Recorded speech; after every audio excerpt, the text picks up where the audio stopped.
a meeting with a high-level aerospace executive with deep connections to the military.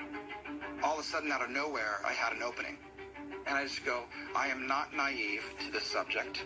I understand the national security implications of this subject, but I am asking for your help because I need guidance. I just need somebody to help me and give me advice.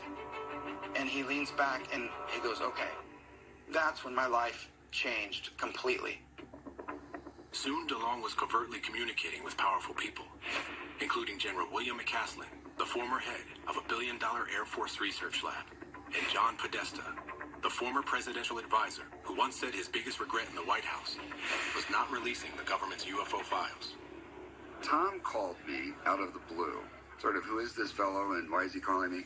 And we began to chat, and I began to chat with some of the other people he was talking to, and he clearly was establishing a network of people who had serious credentials.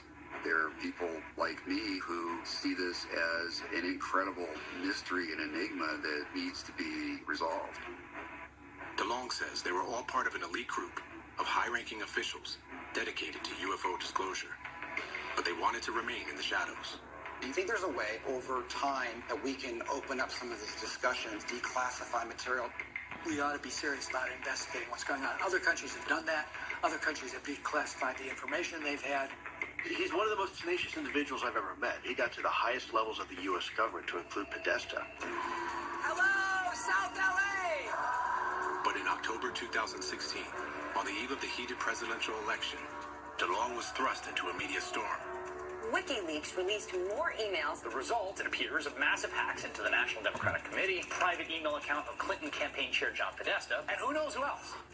DeLonge's communications with John Podesta and others were stolen by Russian hackers and published online by WikiLeaks. The one rule they had is we will help you, but don't go out and tell anybody who we are. That's the only rule.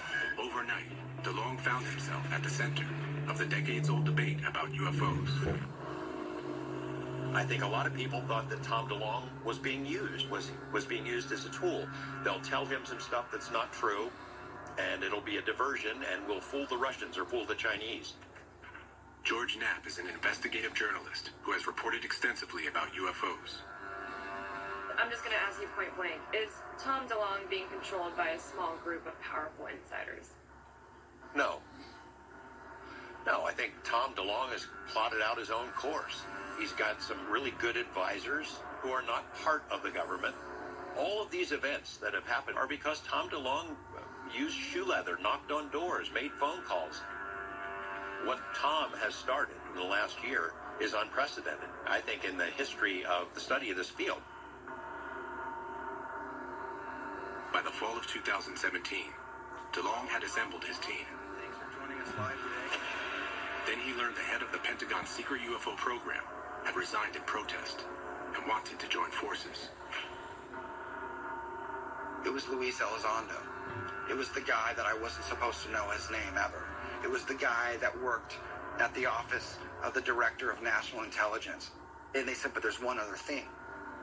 There's the first 3 videos of UFOs are going to be declassified for the first time in U.S. history. Oh my gosh, dude.